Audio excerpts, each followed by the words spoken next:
Welcome to Totally Talent Podcast by HR.com, your go-to source for all things talent. Whether you're looking for expert insights on high-volume hiring, the latest trends in recruitment technology, or strategies for building a winning team, we've got you covered. Join us for each episode as we dive deep into the challenges and opportunities shaping the talent landscape today. Let's get started.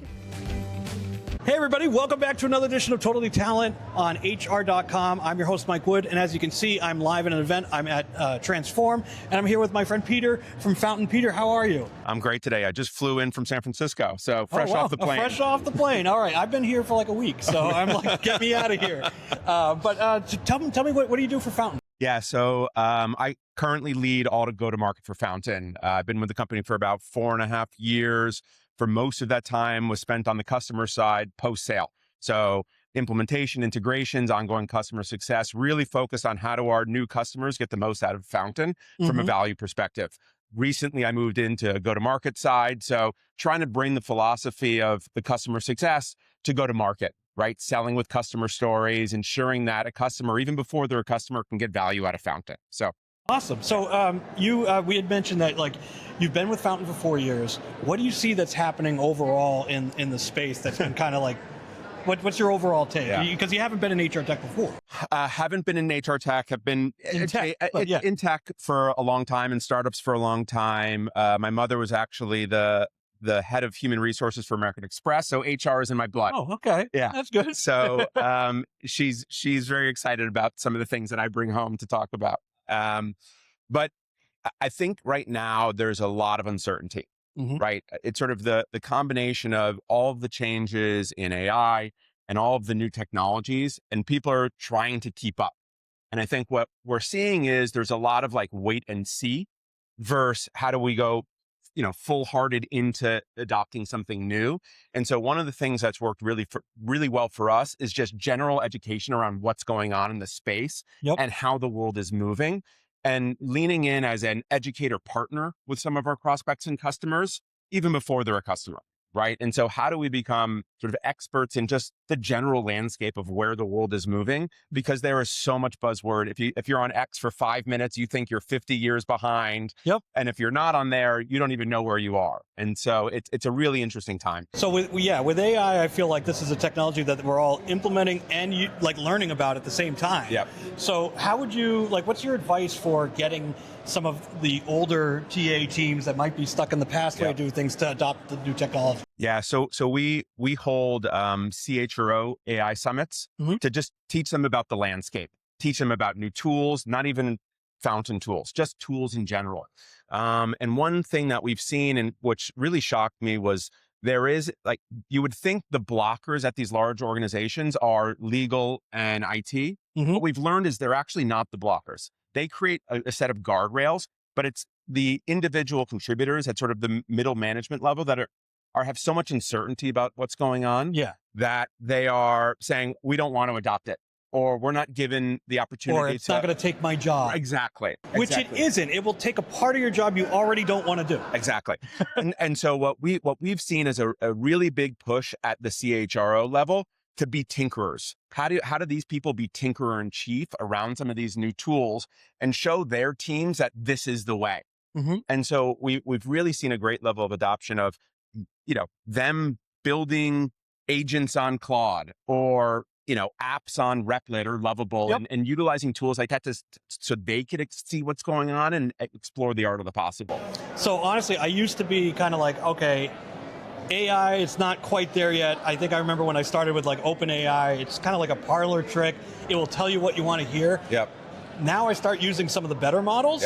I just started using Claude, and it's fantastic. So it's it's not going to replace you. It's going to make you a super worker, the amount of 5 people. But I would be doing my viewers a disservice if I didn't ask you, what does Fountain do? So Fountain is an AI platform that helps frontline employers, so those who hire tens of thousands of people a year, help them find better talent, hire them faster, and retain them longer. And so we've built products through each stage of the employee life cycle, all AI native, that can ensure that we can find the right people, hire them faster with fully automated. So there isn't a lot of manual intervention or human touch in the right times. And then how do we ensure that people are staying for more than 90 days? 90 days seems to be sort of the gold standard around retention. How do we progress that? And a lot of that comes down to make sure that quality is very high within the hiring funnel. And what Fountain's able to do is ensure that quality is high without massive strains on the organization, right? You've seen organizations that have done away with interviews at the top of the funnel. The reason that they did away with that, even at the expense of quality, is because resourcing. And so now tools like AI Interview enable them to offer interviews to everybody, right? After they get through some of the screening questions in a way that they can start fast tracking candidates. They can have a more white glove approach to those candidates, ultimately downstream, making sure that we have higher quality employees on the other side. So as we look forward to the second half of the year, I know that last year we have like HR tech and everything, and then everybody goes into a hole for the winter. And what I've been thinking about is, okay, last year was the great year of promises of this is what AI can do. And this year people are going to have to put up or shut up. So what are other kind of like, how do you see AI adoption, as we move forward through the rest of the year? So I think there's a couple pieces here. One is, and I heard this recently, in terms of AI adoption, look at a role and unbundle the role. So take a look at all the tasks that, a talent acquisition manager or, HR business partner would be doing, unbundle it and see what can be automated through agents, right? Or what can give that person more leverage to do the stuff that is higher value and give the rest to AI. And in unbundling that role is one way to do that, right? We're also seeing, so I think there are sort of two movements. One is around these voice agents. And my guess is if you were to walk around to all these vendors, voice agents are the... AI interviews are the number one thing that I see, and they all look exactly the same except for a few.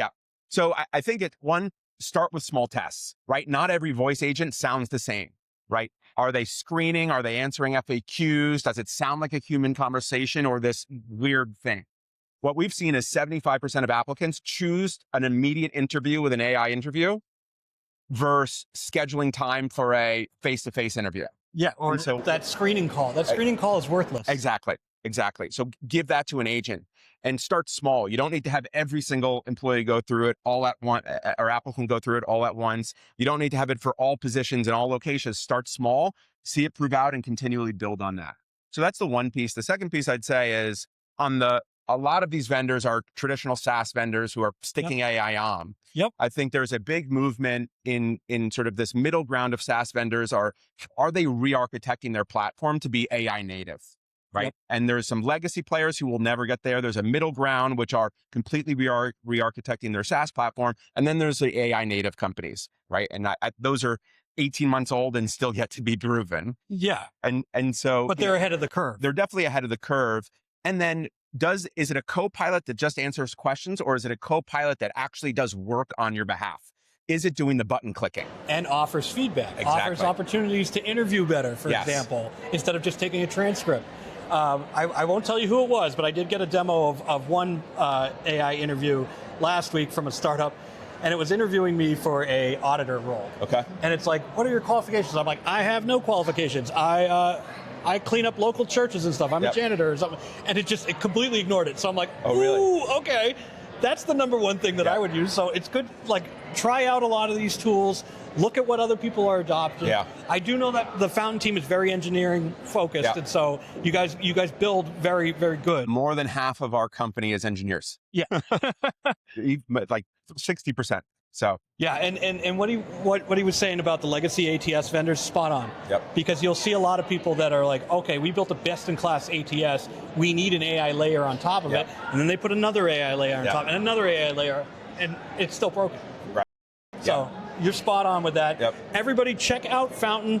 Peter, thanks for meeting me. Absolutely. Outside of the expo hall. No, this has been great. Thank you so much. Thanks. So check out Fountain. Check out Fountain. Thanks for tuning in to the Totally Talent podcast by HR.com.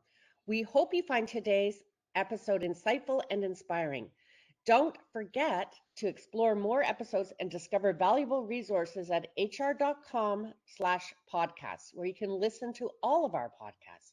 Until next time, keep leading with purpose and making a difference in the world of talent.